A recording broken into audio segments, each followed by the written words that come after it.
Okay, welcome to the 12th Reading Online Sports Economics Seminars, Roses. We're delighted for our 12th seminar to have Daniel Torchia speaking to us. And we're also delighted today that, as you may have seen on Twitter already today, we're able to announce our summer schedule for the Roses talks. So we have talks lined up to run through to September, and allow me to quickly see if I can share the appropriate window on my screen. We have Mario Lachner speaking next week, Dmitry Dagayev, Maria Kotkova, and we go all the way through. We'll talk all the way through to talk by Bernd Frick on September the 18th. Find this information on Twitter, and I also included it in the revised invite that I sent earlier on today. So that's the sessions to come. As I said, today we have Daniel Torchia of the University of Turin, and he's going to be presenting on, find your title, Daniel.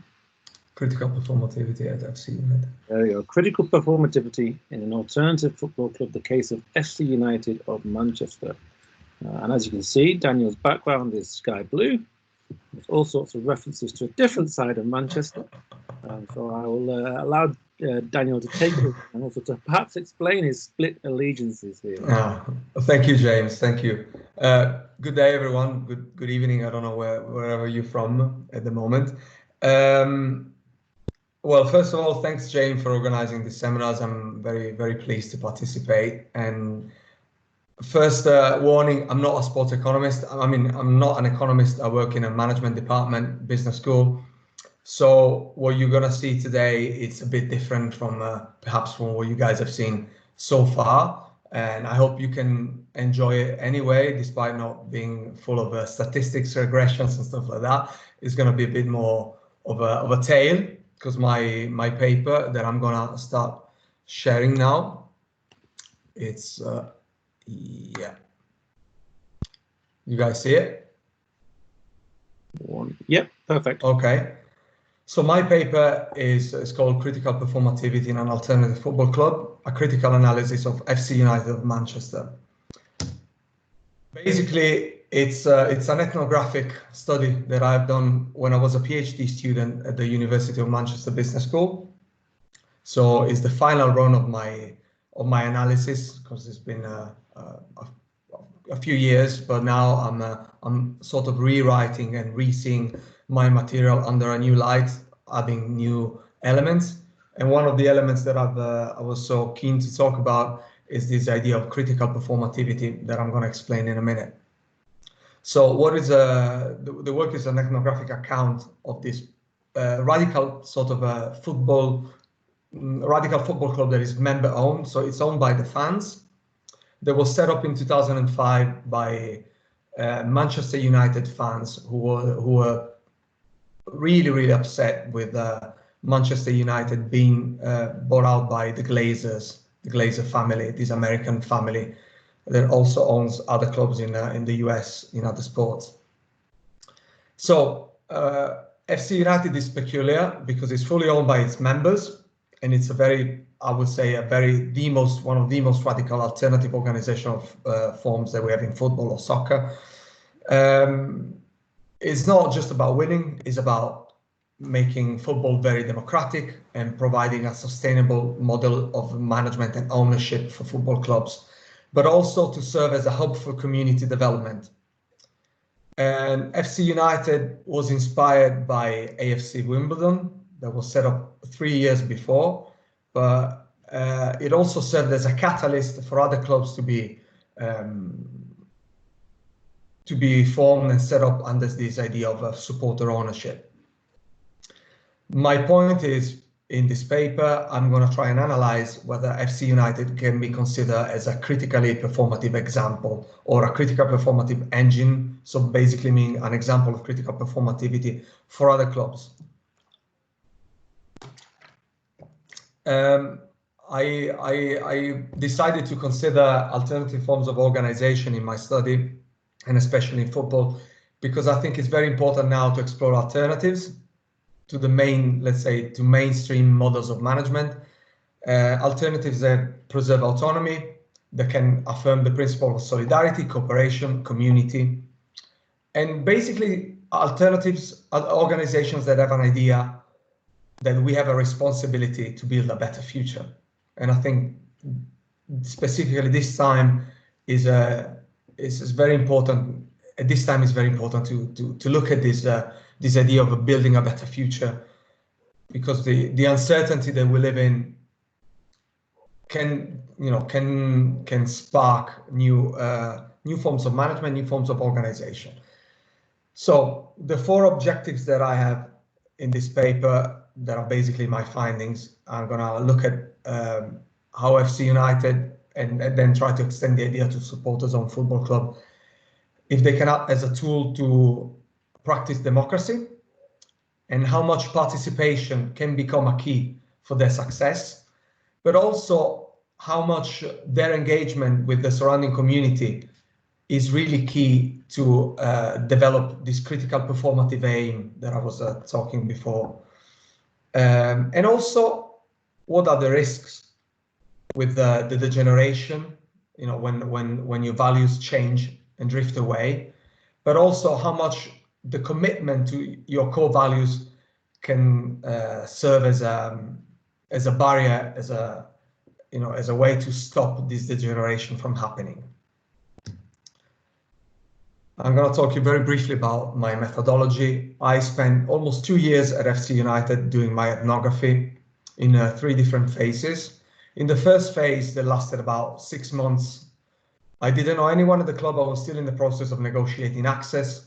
So I was in an outsider position. I went to watch the football matches. Sometimes I knocked on the door at the office just to show my face, basically. And eventually I started talking to people, and eventually they accepted. So basically I gained access by offering voluntary work. So I became the community and education assistant. So I was assisting the community and education manager, and I worked for FC United for a whole year. And I put together European projects, for example, within Erasmus Plus. I don't know if you're familiar. So I was building projects for them. When my time at FC United finished, I still had some of my projects running. So I took occasional visits to the field to finish up these projects, and also to conduct a few more interviews. So field diaries were constituted the main bulk of my data, but I also have about 20 semi-structured interviews, and I analyzed quite a few secondary sources on the club. So academic papers that were written before my contribution, basically, but also fanzines, magazines, books about the club, and all these other type of stuff. So I try to write this ethnography as a holistic narrative, as a more coherent piece of paper, big thesis, basically. And now I've been publishing articles from this. Basically, I wrote 2 types of tales, following what John Van Manen would call realist tales, when I was trying to provide more descriptive bits, more objective bits, if we want to call it, and more confessional tales where there was a lot more more of an interpretive stance. So my key findings were really generated through this ethnographic process. So before I talk about FC United and all the other stuff, I just want to make sure that everyone is familiar, if you aren't, with critical management studies. Basically, the idea behind this paper comes from theoretical development within critical management studies. Critical management studies is a growing strand of management studies, very big in England. There were a few schools, there were hubs for critical management studies. It used to be Leicester, Manchester, and now the academics are drifting away. Some are going to other places, but there's still a stronger let's say, group of critical management scholars in England, but also now in America, in Scandinavia. So it's growing worldwide. Critical management studies is this strand of management where they try to provide alternatives to mainstream management theory in a radical attempt to transform management practice. So critical management scholars, they come from a very, very different background. Some of them are post-structuralist, feminist theory, Marxist, people following critical theory, the Frankfurt School of Critical Theory. So, but there are common elements. For example, challenging the structure of domination and oppression in the workplace, questioning the taken for granted, going beyond instrumentalism in social relations in the workplace, doing reflexive research, and also showing that forms of knowledge can reflect and reinforce asymmetrical relations of power. Obviously, I'm not going to talk too much in depth about critical management studies. I just wanted to tell you a little bit what the idea behind this paper comes from. Within critical management studies, I never wanted necessarily to find forms of oppression and domination within the workplace. I try to look at other things. So what's the other side? If the big corporates are showing forms of oppression and domination, I wanted to look elsewhere and see what practices can be put in place by alternative forms of organizations. And I wanted especially to see whether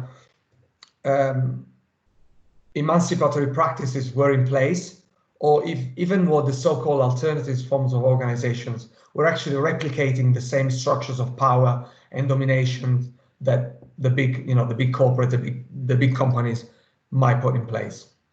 So alternative organizations are growing. They've become popular again, especially after the financial crisis. Not many people have actually engaged with alternative organizations in sport. They studied mostly cooperatives, worker-owned organizations, and so on. I decided to look at alternative organizations in sport, and I thought that FC United was the right example. In the literature, some of the key elements are that alternative organizations in sports can rise as social entrepreneurs. They can empower individuals, overcoming cultural individualizations, and also developing this sense of community. For this reason, I thought that studying an alternative football club such as FC United I could have found elements that I could test regarding these assumptions by other scholars. So I really pose supporter ownership in this case as what I'm going to explain in a minute, as a critically performative effort. I really believe that supporter ownership of football clubs or soccer clubs can become an emancipatory force and a potentially viable alternative to established model of ownership and governance in football. Actually, there are several working examples, even outside the UK. For many years, the Bundesliga has been set up with a model of a 50+1. So that means that fans and members still retain the majority of the ownership of the club. And same for La Liga in Spain, although there are some differences. But technically, they're still like members-owned organizations. But with FC United, with some other clubs, smaller clubs that have been set up in England, I wanted to test this model to its limits, basically. The extreme limit is FC United, completely owned by members and run by its members. So to justify my claims, or to test my claims as well, I wanted to use this concept of critical performativity that was theorized by Andreas Spicer, a scholar in the field of critical management. So what is critical performativity? Has become, in the last 10 years, a quite prominent concept in critical management studies. And it started as a reflection on Lyotard's concept of performativity, which in a way might be slightly different what you economists or those of you who are economists might understand, but in Lyotard's understanding is the optimization of the global relationship between input and output. So basically a quest for efficiency, having the best input-output equation.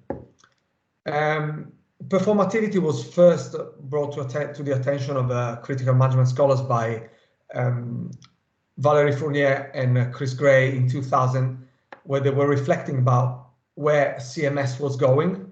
And they said, well, if we want to have a discipline where we can actually deconstruct the reality of organizational life and get close to the idea of truthfulness of organizational knowledge, CMS cannot be a performative endeavor.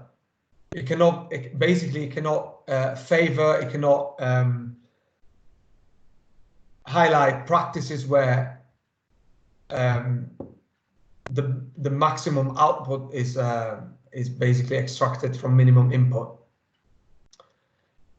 And this is something that CMS has been debating a lot about, the role of scholarship within, the intersection between scholarship and organization, university and organizations, and how as scholars can we really get in the word of organizations and basically spark changes where this idea of performativity as conceived by Lyotard takes a different meaning.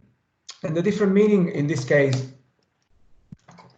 has been given by Spicer, where he analyzed the state of CMS 9 years after Fournier and Gray, and he said that if we take performativity from a more critical perspective, we can actually bring out these inner utopian features of CMS, so emancipation especially, instead of hiding behind this negativity that has been circulating in a lot of research by CMS scholars. The corporations, global corporations are technocratic, they are oppressive, so they're trying to take a different stance through affirmation, care, pragmatism, engagement with potentialities, and a normative orientation.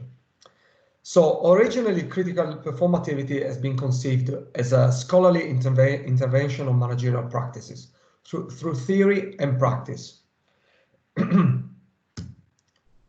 And since Spicer and his colleagues created this idea, there have been a few attempts to test critical performativity in practice. And I've put 3 or 4 here, guys, for you. The first one is basically how to engage in incubation of worker cooperatives in the private communities. Daniel King did an ethnographic account of the challenges for a scholar to be critically performative in practice. And Esper, similar to Lecker and his colleagues, he analyzed the role of academics in creating and sustaining alternative organization in a system of capitalism through the use of worker recuperated enterprises in Argentina. So all these works, all this research has been done with scholars engaging directly with organizations and basically highlighting this cooperation and trying to understand what's the role of university scholars in our engagement with workplaces and with work organizations.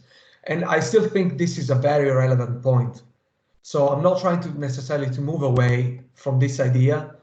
And we were discussing two weeks ago, I made a comment that one of the research by the colleagues at Reading made it to one of the Italian news on TV.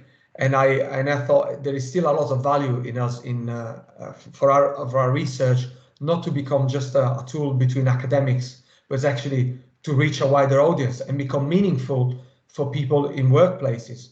So creating this link. But in this case specifically, I argue that I ask myself, do alternative organizations, do they need necessarily to have a strong scholarly intervention to be considered critically performative, or do they, because of the way they are set up, the way they run, do they contain already elements of critical performativity? And this question really came to me when I was reading this article by Hugh Wilmot, who's one of the fathers of CMS, and his colleague Parank. They studied John Lewis, the famous chain of a shopping center in England. And in their study, they highlighted that John Lewis, they found to have some elements of critical performativity already without necessarily for them to be intervening as university scholars. So they believe that the critical performativity is not something that can only be achieved through scholarly intervention. So I decided to take this idea and test it with the FC United. But before doing that, well, I argue that alternative organizations can manifest their inner critical performativity, and also that critical scholarship can constitute then an important complement to analyze, debate, and propagate the practices of alternative organization with a critical performative intent. So I'm not dismissing the role of academia in this. I'm actually trying to favor a better integration, and I'm actually as scholars highlighting those examples of good practices, especially in my case in alternative organizations. So after this introduction, I want to move now to discuss the case of FC United by going back to why did we get to FC United. So to give you the flavor of why this club was set up the way it was. So let's say that basically in the last 20, 30 years, really, football has become a very corporate, not just a sport, but really a massive mega business. So the corporatization of football club, or what Julian Otten Walsh called the hyper-commodification of football club, have really changed the dynamics between football clubs and especially football fans. Traditional fans have been progressively replaced by the idea of fan customers or football fanners, where the allegiance is less strong and less rooted within values of a community, place, but is actually more, sometimes the loyalty goes where the winner goes, or where the nicest football kit goes. You know, this year we bought, you know, like, let's say Juventus buys Cristiano Ronaldo, so many people become Juventus fans. Well, what can I do? I'm a Torino fan. So sociologists in sport, they say that football fans, they still constitute a fundamental stakeholder in football clubs. So their role cannot be taken, first of all, taken for granted or undermined. With fan ownership, which is the focus of the case study that I present, there's a shift from football fans from emotional stakeholders, but actually to agents of change in football and custodians of the football club. So really refocusing, reevaluating the role of fans in football clubs. You know, the Premier League was really a great example to demonstrate how this process has happened. You know, it's been set up in 1992 and has been at the forefront of the changes in the football industry. So all the other changes in Italy, like in Serie A, in France more recently, in La Liga, they've all stemmed from the changes that happened in England with the establishment of the Premier League. Why was the Premier League set up in the first place? Well, especially the 80s have been, many of you will know that the 80s have been, a proper tragical period for football fans. There have been many disasters. Hillsborough is one of the, there was the fire in Bradford, I think it was in Bradford in 1985. Hazel Stadium, when I was born again in 1985. And hooliganism was a big problem. And the problem was social, but also was in the infrastructures. So with the establishment of the Premier League, the whole system was rebranded. Safer stadia, converted to all-seater stadia. no more terraces, but also what really made the difference was the TV. The TV became a massive stakeholder. Pay-per-view TV became such a massive stakeholder, and the Premier League started with a deal of £304 million, and now Sky and BT Sport, they give to the Premier League £5.1 billion to secure TV deals. So you can imagine that all these changes have also created other changes on the fans. But let's look for a second at the revenues. You can see in Deloitte's report that the Premier League is still one of the biggest league for revenues. But another trend that you can notice here is how much of the total revenues are spent on wages. 63%, even 70% in Italy. So that means that football clubs are not running on a very sustainable business model. This is because superstars have become so prominent. So where do the clubs take this money from? Well, sponsorships.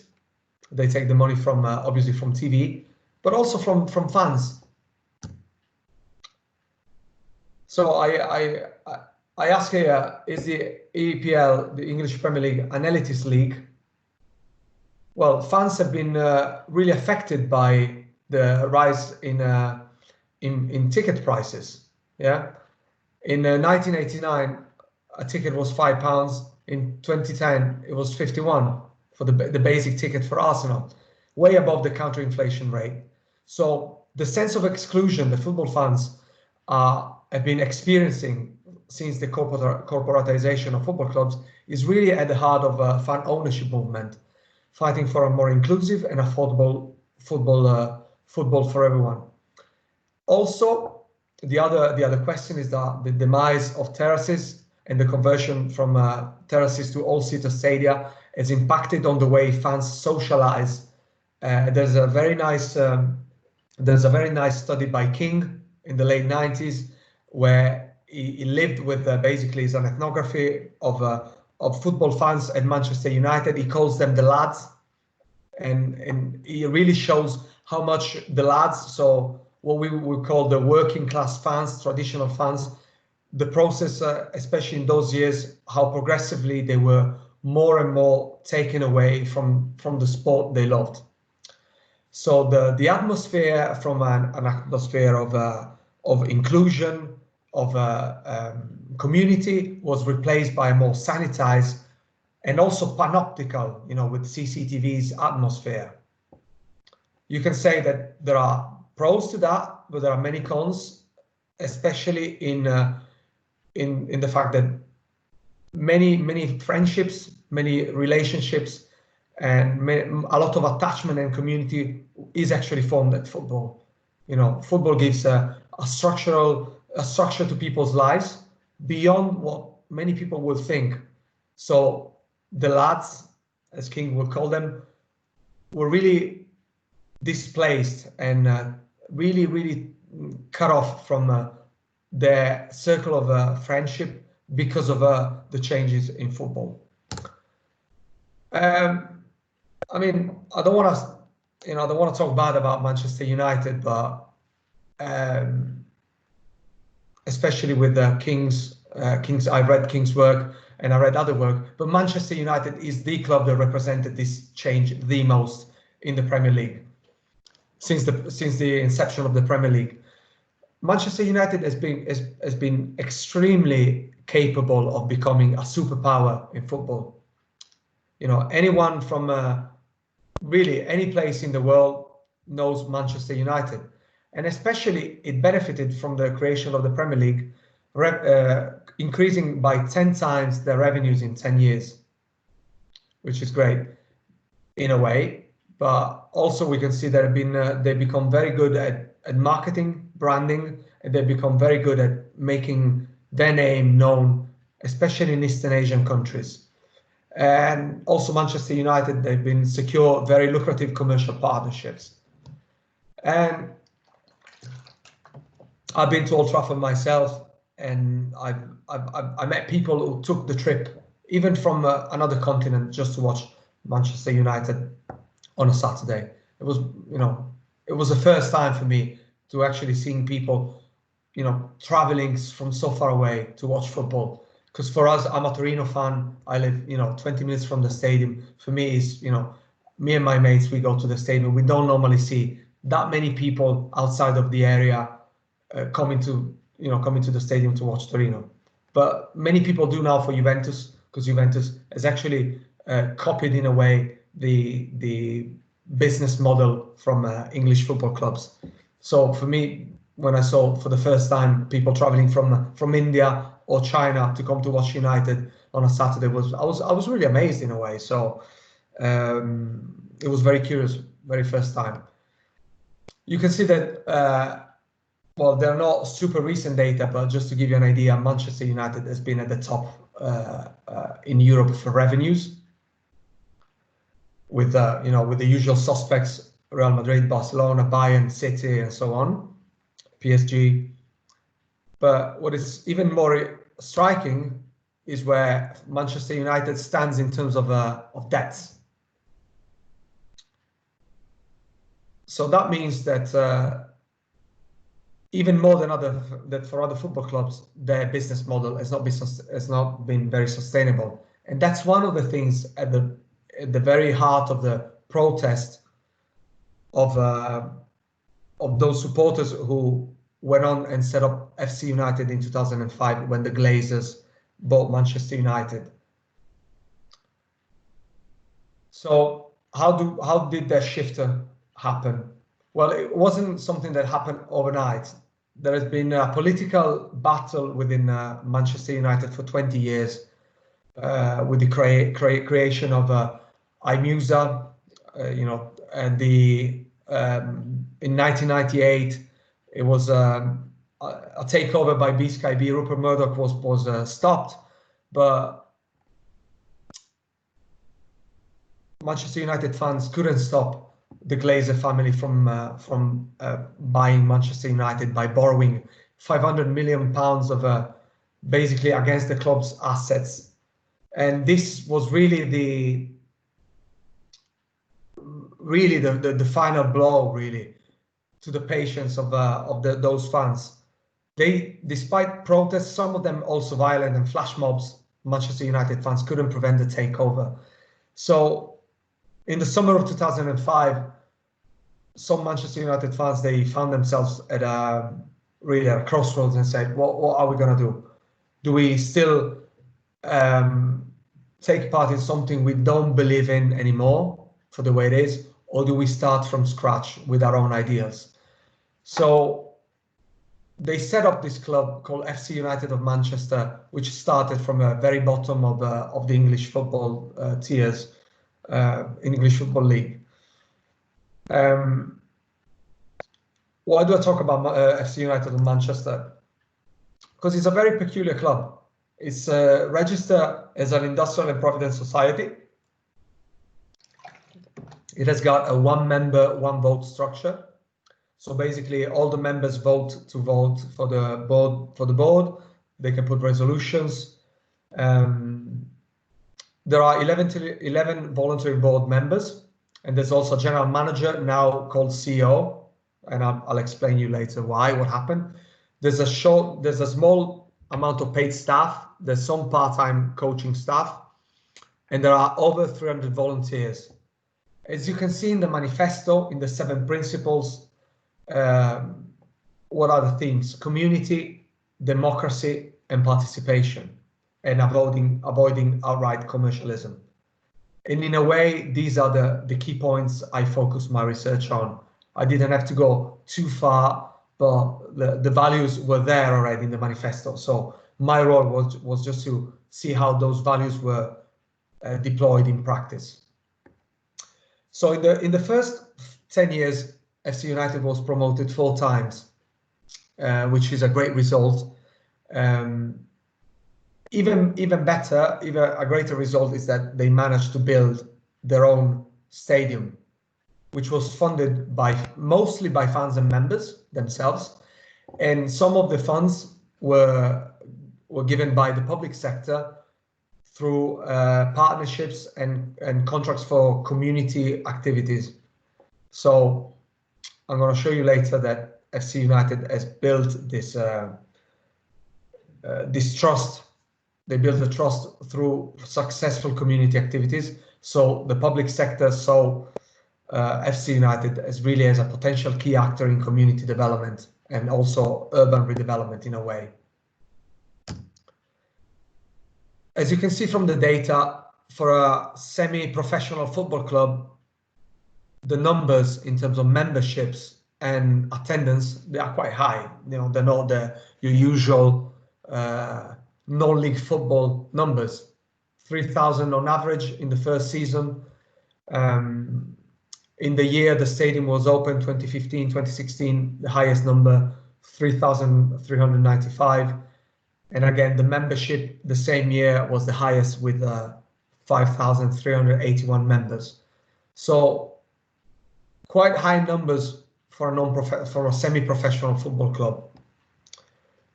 Just to give you an example, the other clubs might have 200 people watching them. So, you know, FC United can go 10 times more or even more. And I traveled with them a few times. So there were times where even at an away match, FC United fans way outnumbered their home fans. So it's a very tight community of fans that travels home, you know, travels away with a club in a high number. So FC United runs on two budgets. One is for the football operations and another one just for community work. Football operations are sustained by donation from members, sponsorships, and community work is actually simply funded by successful bid to community projects and through partnership with the public sector. But the no-profit structure imposes that all the profits must be reinvested for the development of the club, hence the no-profit label. One of the key points of their business model is that their model relies heavily on fans and members donation. And as I said before, by setting up different ways for fans to contribute, from raffles, lotteries, comedy nights, social events, all this kind of fundraising, they've been seminal to raise finances for the stadium. And I can give you a figure. Almost £3 million were raised just by fans contributing. Yeah. So in 10 years, in less than 10 years, they raised almost £3 million, which again is a great result. So I want to move now to some of the findings, something that I've seen, the four categories that I was telling you about: democracy, community, participation, and how the club can resist degeneration. So I did use in my research quite a lot of sociological literature, and especially because I was interested in understanding the relationship between society and organization, and also to define community. Zygmunt Bauman, you might know him especially for his concept of liquid modernity. He saw this detachment between the state and individuals, and also the decline of community and the decline of the idea of a collectivity, of a collective. So one of his ideas was to revitalize the agora. So basically having a space for participative democracy, where a public sphere where people can really contribute. And in a way, I experienced this at FC United during the annual general meeting. For me, having witnessed 3 or 4 of the general meetings, it was really an example of this idea of people getting together to create this participative democracy. And this is favored by the one member, one vote structure. And it's interesting, if you are at an AGM, you see members putting together resolutions. If they don't like anything at the club, or if they want something to be changed, then they're voted. They can talk about sponsorship, they can talk about community work, they can call into question the governance of the club. They can actually call into questions the general manager, the CEO, or some of the members. Also, the board, the candidates, they are replaced every couple of years. They are progressively all replaced, and they use the annual general meeting as a space to basically describe what they are strong in, what their strengths are, and how they're going to contribute to the club. They also can, the board can provide non-binding suggestions to members saying, I will do it this way, but if you want to vote otherwise, it's perfectly fine.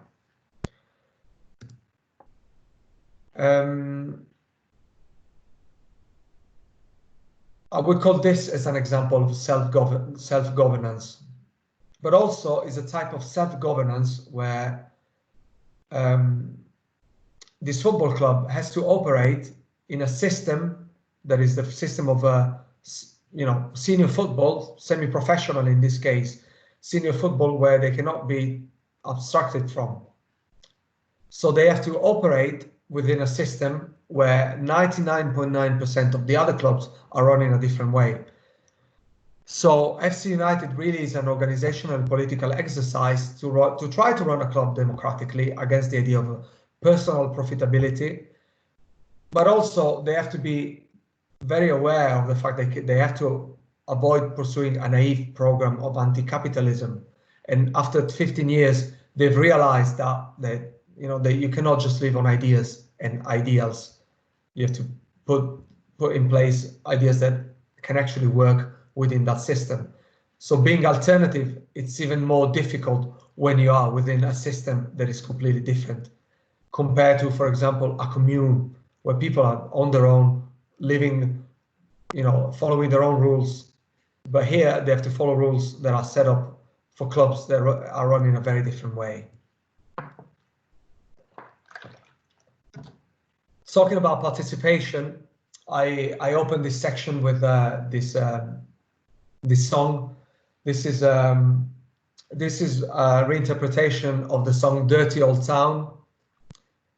I'm not going to sing it, but it just says and they changed to "This is a club. It belongs to you and me. We're United FC."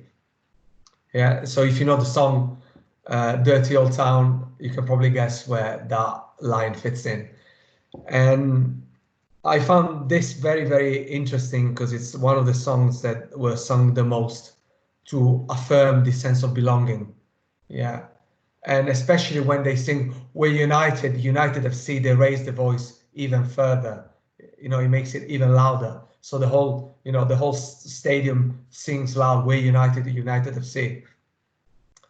So FC United fans, they express a sense of ownership and belonging during every match, during every parade, and I'm going to show you a picture in a second, and in every social event.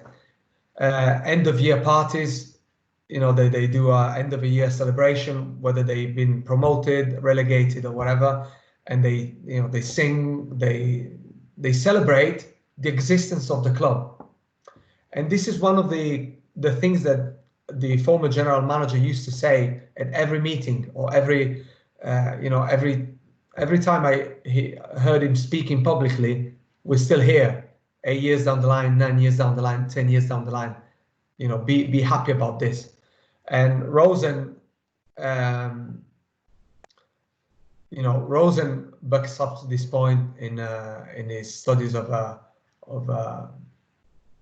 in his ethnographic studies, saying that this self-celebrations acts against self-determinacy, but it helps keeps members engaged and willing to participate to the club's activities. Basically, by reinforcing this idea of belonging, people are more willing, more interested to participate. So how do people actually participate? There are different ways. As I said before, there are 300 volunteers, and they do they cover many activities. Yeah, they, fans not just attend matches or participate through buying season tickets, so in a way more passively by contributing financially, but even actively within the club. I mean, within the match day operations or the office operations, people selling the fanzines, selling pies, selling raffle tickets, And some of them instead they work in the office as volunteers, like I was doing myself. And as I said, many fans, they participate financially to sustain and preserve the existence of the club.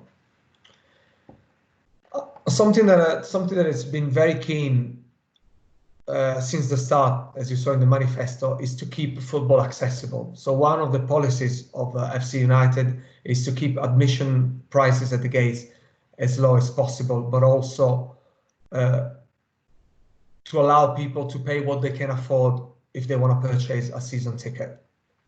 So not only there are concessions for elderly people, students, but also they say, okay, we set up the minimum price for the season ticket at, let's say, £100 for the whole season.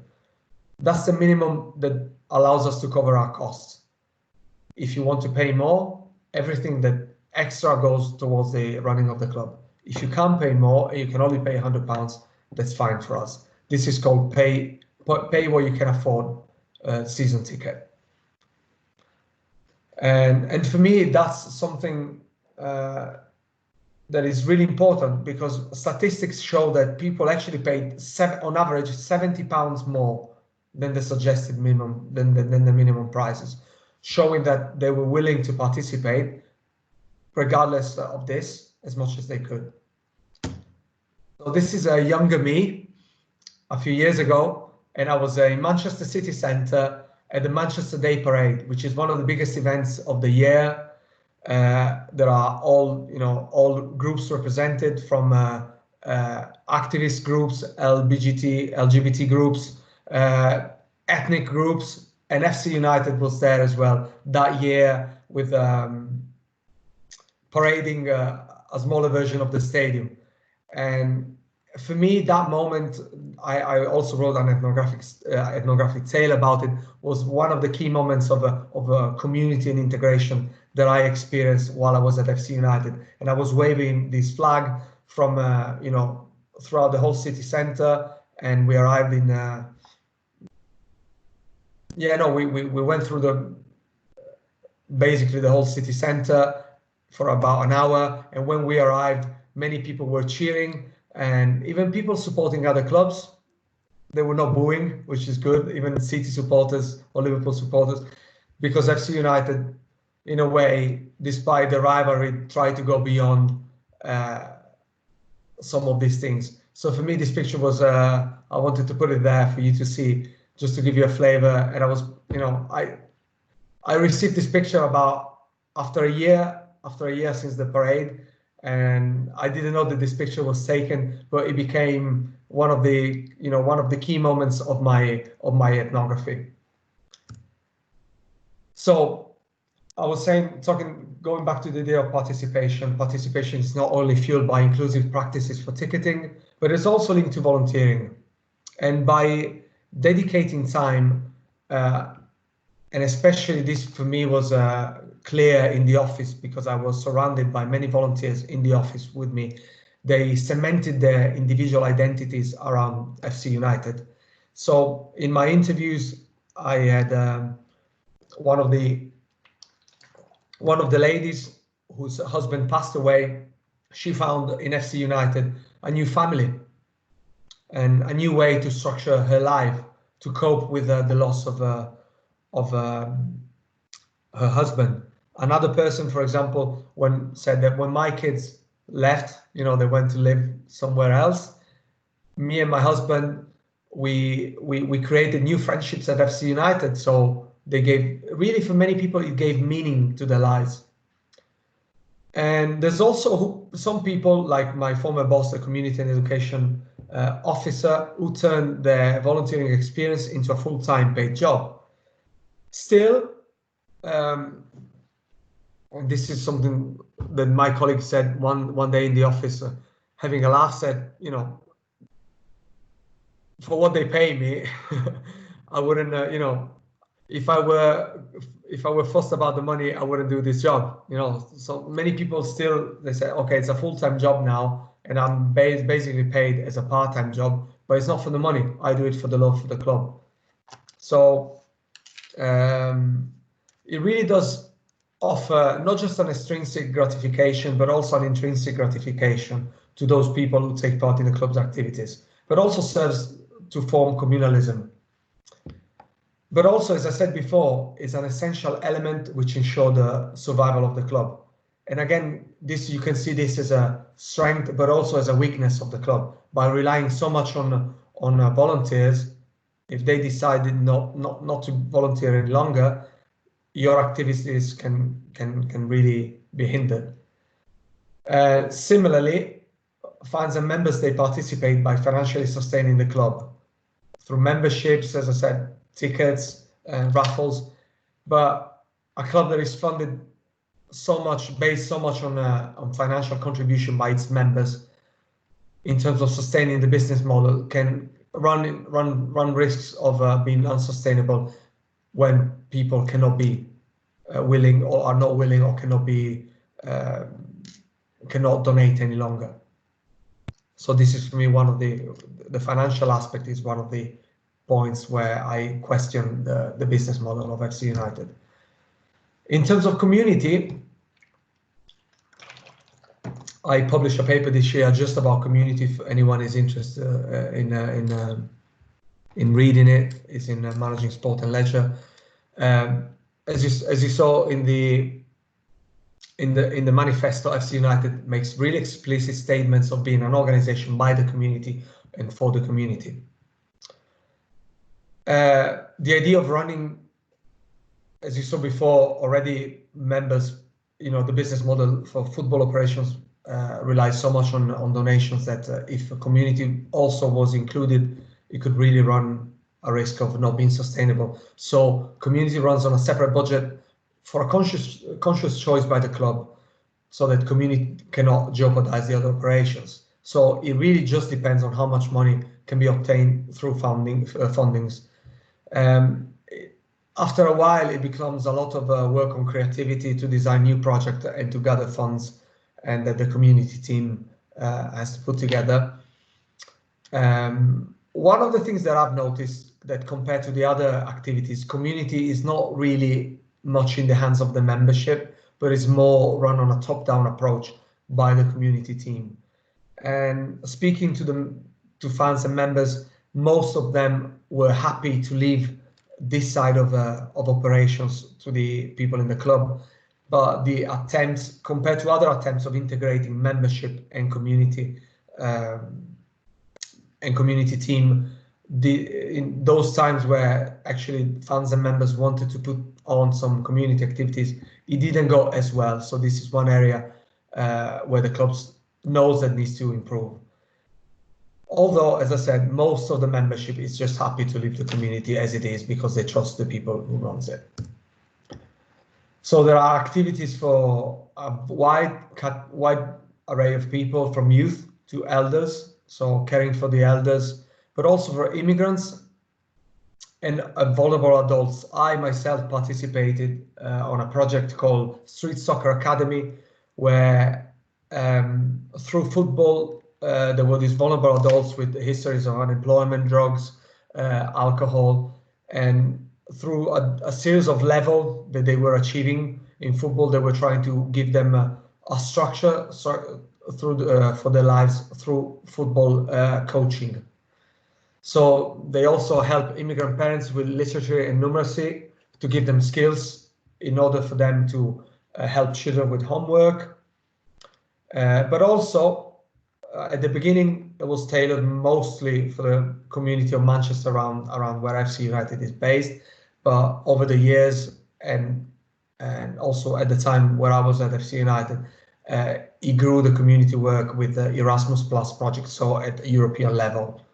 And community work, as I said before, has been one of the keys for FC United to raise its profile nationally and internationally, and also a key to convince local government and Sport England to give money for the stadium.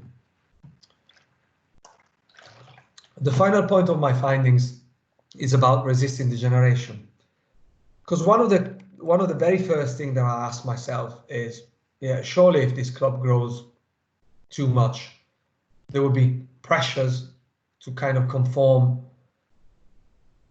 to what the other big clubs do. So this idea of could the club degenerate and actually reproduce those structures of oppression and domination that they actually set up to fight against?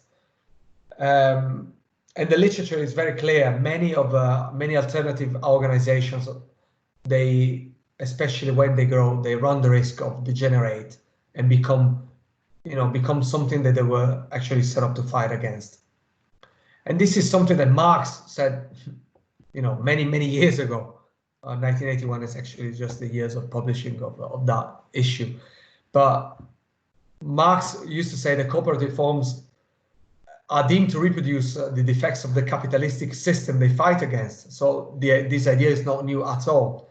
And I started seeing this when people were donating for the stadium. The pockets were a bit squeezed, but they were hiding this discontent behind the great, let's say, and fun and enthusiasm that the stadium, Broadhurst Park, was bringing to the club.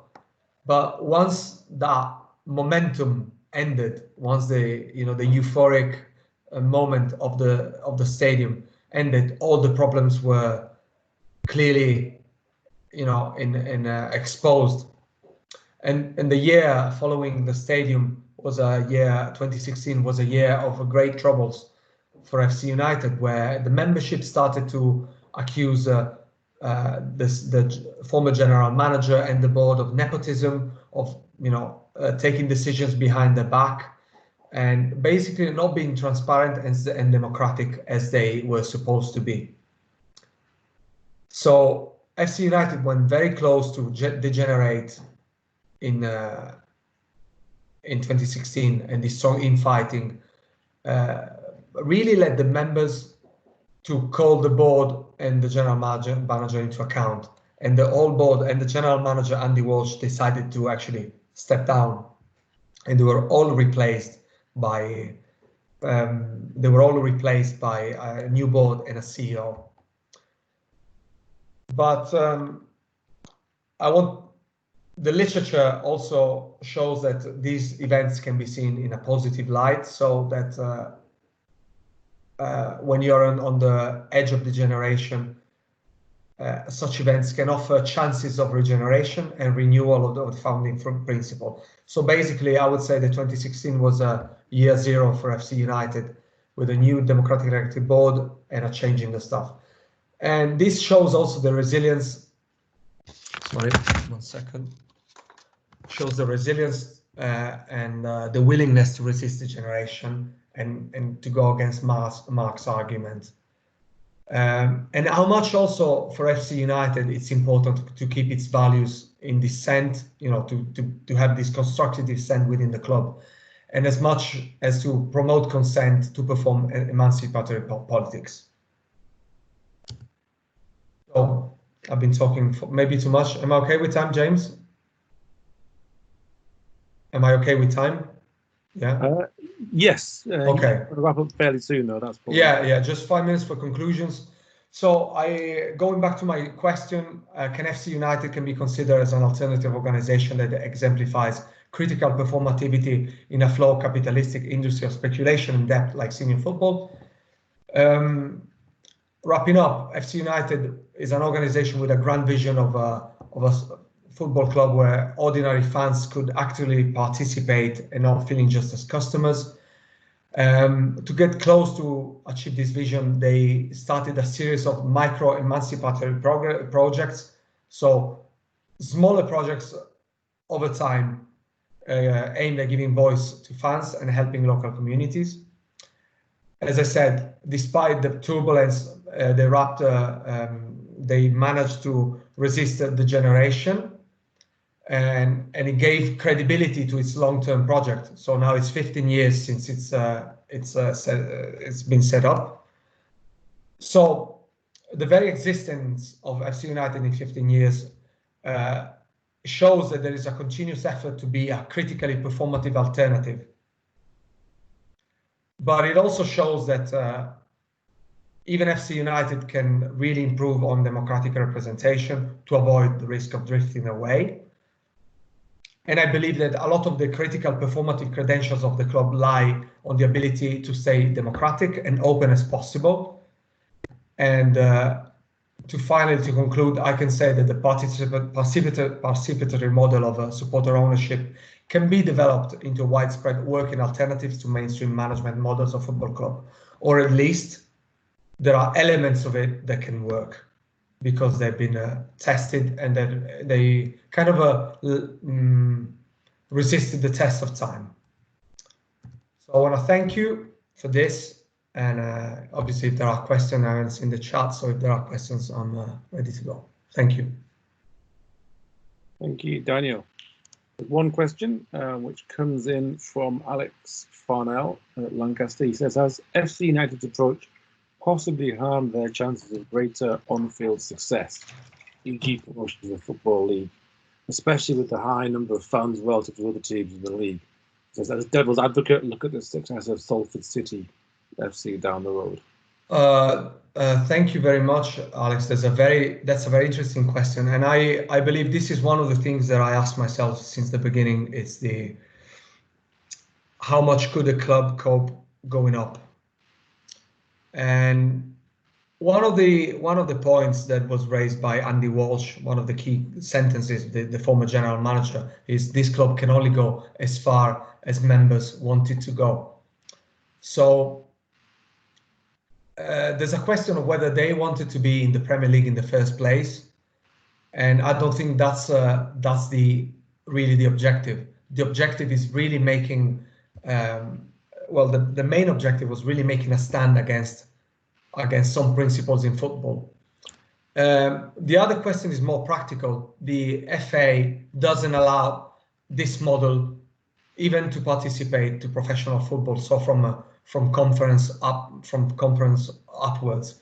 So for FC United to become a professional football club, even the system would have to be changed at the highest level. Also, my opinion on this is, yes, it does harm.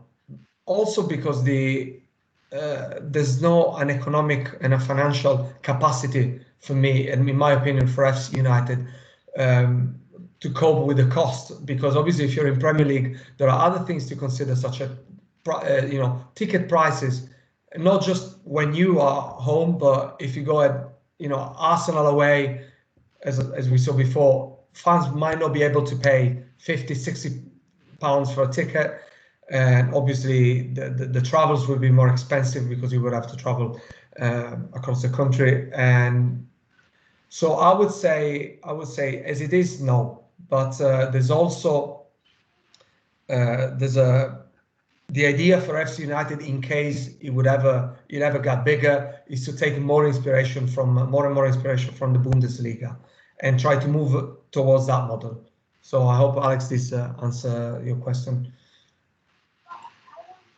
Thank you, Daniel. It struck me listening to your talk, and you kind of hinted about it at the end.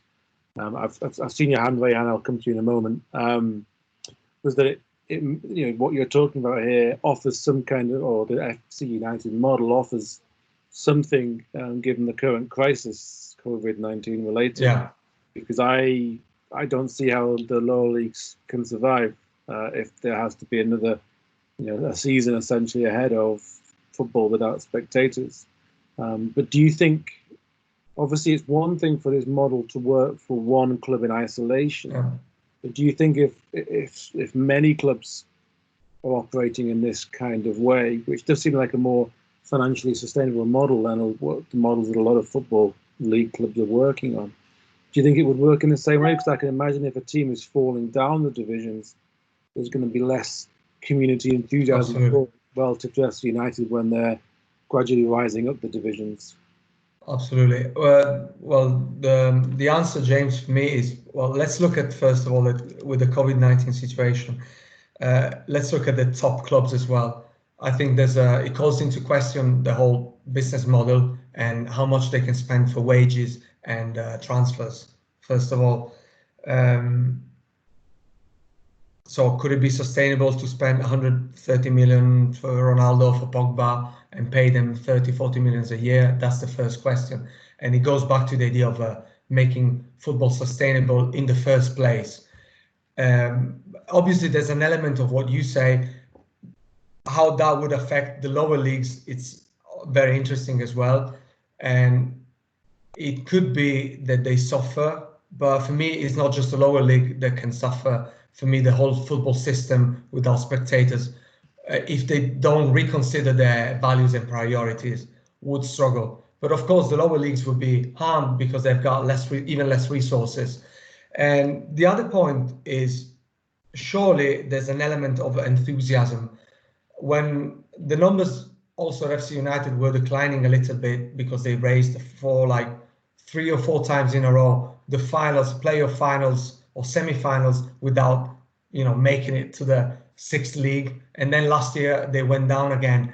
So there's an element of that. But for FC United, the hardcore fans of FC United was never just about football, winning on the pitch, but it's winning off the pitch through community development and through showing that there's an alternative way of running a football club. And I do believe that is a quite radical model. So I'm not saying that is a perfect model. I'm far from being an advocate of this model as it's all perfect. But I do see elements of it which can be exported to other clubs to make. And especially, I really think it's important how much effort is put to bring fans again to the, let's say, to the table of the main stakeholders. So regardless of whether it's successful on the pitch or not, there are things that, let's say, top elite football has forgotten about that FC United, just as much as AFC Wimbledon, Telford, and other clubs are putting at the heart of their project, and the supporter ownership movement can really promote. Thanks, Daniel. You're welcome. Rehan. Hi. Thank you for the presentation. It's very interesting. It's one of my main interests to listen to sport economics. My question is, as you mentioned, voluntary. Yeah. Voluntary. It's hard to depend on voluntary because voluntary sometimes they change their interest, and then it's hard to run a club with just voluntary. So in literature, the best ideal strategy in literature, as according to your study, what do you think? Do you agree that's what's the best strategy to use for the voluntary and to back up the voluntary with the paid employee to run the club? Because I was a voluntary myself in Manchester, a member, and volunteered in Manchester United for 6 years. Okay. Before even they have women in the club, and then I was one of the rare women to work especially from Middle East in Manchester club in the UK. But then it's hard to sustain, and it's hard to as well to. I'm waiting for them to contact me, so there is no direction for us as a volunteer to contact later or to continue. And then even for them, the database to take from volunteer is not enough to maximize their utility. So what is in literature you can advise me to suggest, because this is one of my interests in my initiative, to support young generation to play new games? Yeah, well, I think the literature in volunteering also always says that if you run any organization, especially in hospitality or whatever, any event, just relying on volunteers, their interest can drift away. So it's always risky. But in this case, it's a rather different case because most of the volunteers are friends. So for them, volunteering becomes an activity for them to be together. And some of the volunteers never change. So you know that there's going to be Tom in the stall selling the magazine. There's going to be Mick taking the pictures and so on. They're always, the same people doing the same activities and always the same faces. So it becomes quite a habit. In the office, I had the same volunteers. They were basically working full time, but they were just doing it on a voluntary basis because they were retired. So the idea here is, yes, is to keep the volunteers engaged, but also to make sure that the volunteers believe in what they're doing. And obviously, you would always find some volunteers who would do it because it's good for their, let's say, student that doing an internship or whatever for 6 months. But remember that in this case, the hardcore of the volunteers are people who joined FC United from the very beginning, and they believe in what they do. So I think there's less of a chance for them to leave. But the key point is, how do they involve younger generations in believing in what they do to become then volunteers as well? So that's the generation change would be, the second generation FC United fans would become the ones that have to carry the weight of what their fathers or uncles have done in the first 15-20 years. So for me, that's where the volunteer model, again, if it's not sustained through engagement, can fail. Thank you. Thanks, so much. Daniel. Got another question that came in from Roger, who's he heads up the Reading Football Club Supporters Trust down here. Basically, he wants you to reflect a little bit more on Salford City, which Alex mentioned as well. And what I'm wondering there is, what is the dynamic between FC United and Salford City? I can imagine there must be some links. And it also makes me think, what's the link between FC United and Man United? Yeah. Again, are the fans happy with FC United not being doing that well, because Man United are doing really well? Is there any kind of relationship still between these different clubs? Well, for Salford, of course, the owners, we all know who the owners are within the class of 1992. So with Salford, my understanding when I was with FC United fans is that they don't see it as genuine as FC United in terms of a fans endeavor. And in a way, although they have respect for the people who created Salford, they don't have the same amount of respect for the club as it is, because it is run with a lot more money in a way. Yeah, and this is in a way the same relationship that FC United fans have with Manchester United. Manchester United is always a very, very difficult way, even for themselves, to express how do they feel about Manchester United. They, one of the songs says, 2 clubs, but the soul is one, as the Busby Babes carry on. So they will never be against Manchester United. And they will, one of the things that I noticed that always made me smile is when we were at halftime, they would always look at a screen, Sky News, to see what Man United was doing. And maybe, Rashford scored or whatever. So there's a part of it's part of their lives. It's something of their identity that they will never move away from their soul, really. But it's more contentious, the relationship they have with how Manchester United is run, and that will never change. Some of them have been very radical, abandoning Manchester United, never going to Old Trafford anymore. Some of them, they split their time and allegiance a little bit more, also following Manchester United, but none of them would ever say, I hate Manchester United. With Salford, it's slightly different, because obviously they compete at a similar level, so there might be a bit more rivalry.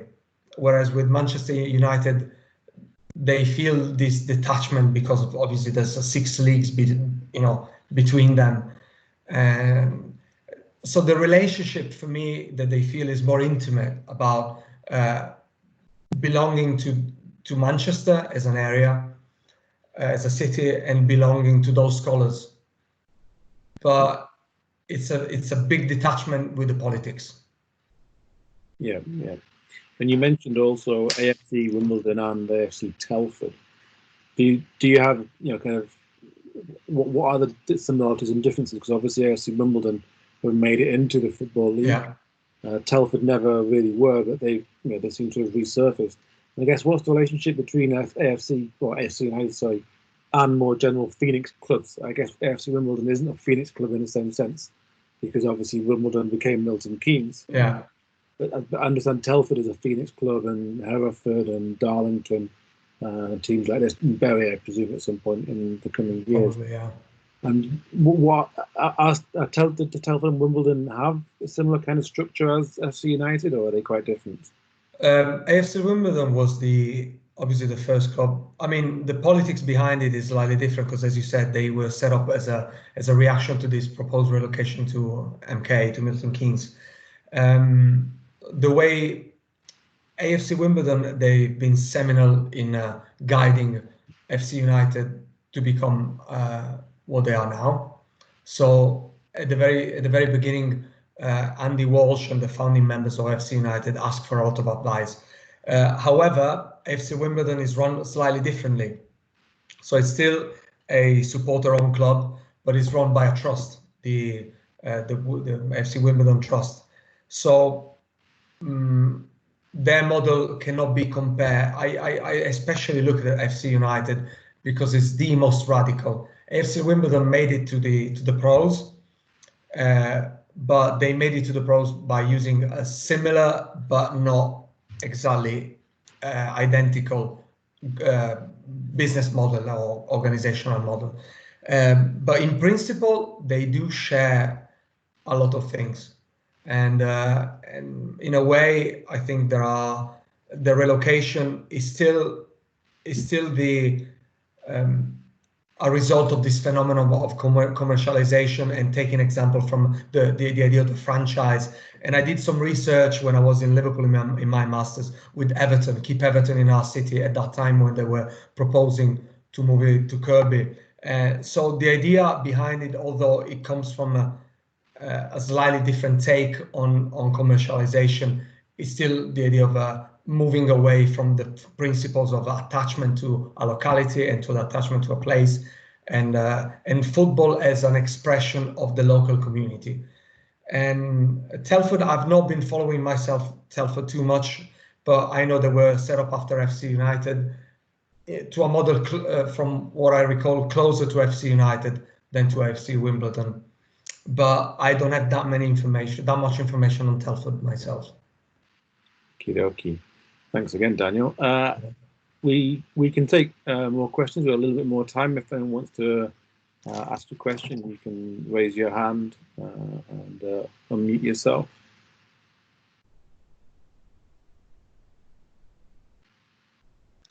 Probably I talked already too much for everyone. I wouldn't say that, Daniel. Rayhan? Oh, I have one more thing. Yeah. I'm volunteered. I've already volunteered in the NHS, Royal Voluntary, and I saw how they run the voluntary. It's really interesting, and I wished for football and clubs to run a voluntary system like Royal Voluntary service for all over the world, because they collect 1 million straight away. We become 1 million straight away in 1 week, and then they send us all the information to be volunteered without even spending £1 for us. And then we already have this motivation to volunteer in different ages. So I think for sports, how can we enhance this technology for volunteered to be volunteered in sports and global sport activities? Thank you. Well, thank you for the question. Well, first of all, I think football clubs need to recognize the power of volunteering in the first place, because I don't see in other clubs this strength of the volunteering community, let's say. So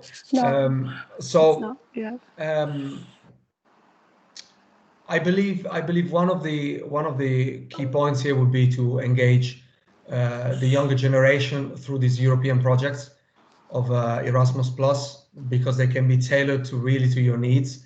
And at local level, I personally wrote 4 projects. 3 of them were local in Manchester. 1 of them was international. So we brought in a guy from Italy, a guy from Spain, and a guy from Turkey. And they were really fascinated by this, by having this chance to volunteer. Yeah, it's really in England. Interesting. But and one of the key points would be for people working in the community.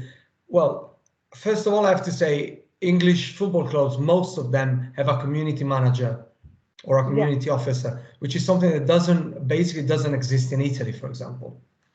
And so it's about really making use of the opportunities available nationally and internationally. Nationally and internationally. Yes, to put together projects. Because without having global, it's the main thing. Having global voluntary service.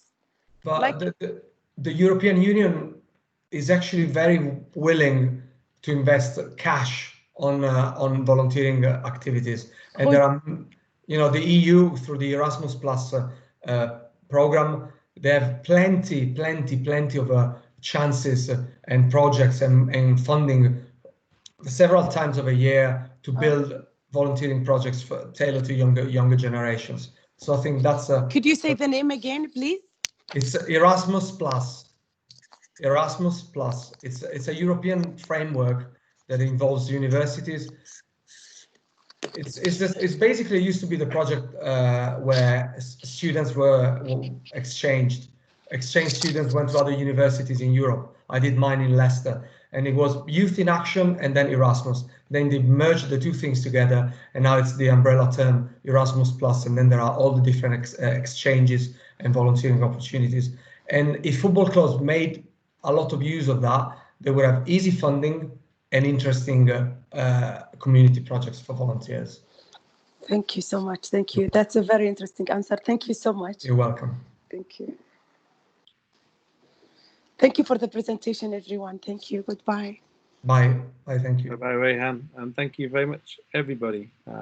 I think we're heading towards the end of our time, and so what I will do is I'll encourage folk to either write questions in the chat. The chat room stays there after the session is finished, or obviously contact Daniel himself via email. Thank you very much, Daniel, for what was a really interesting talk, thought-provoking in terms of the organizational structure of football clubs and more generally sporting clubs, obviously specific to England, but there's no reason why it should be specific to England and particularly relevant at a time when football clubs are under a lot of financial stress. Absolutely. That's the idea. Thank you, James, and I would like to thank everyone, although I don't see you, and it's a bit strange to present in front of a screen. That was the first time for me doing this kind of presentation. So I hope you guys enjoyed, and thank you very much for being with me for this seminar. And thank you again, James, for allowing me to present my work. Thank you, Daniel. Have a nice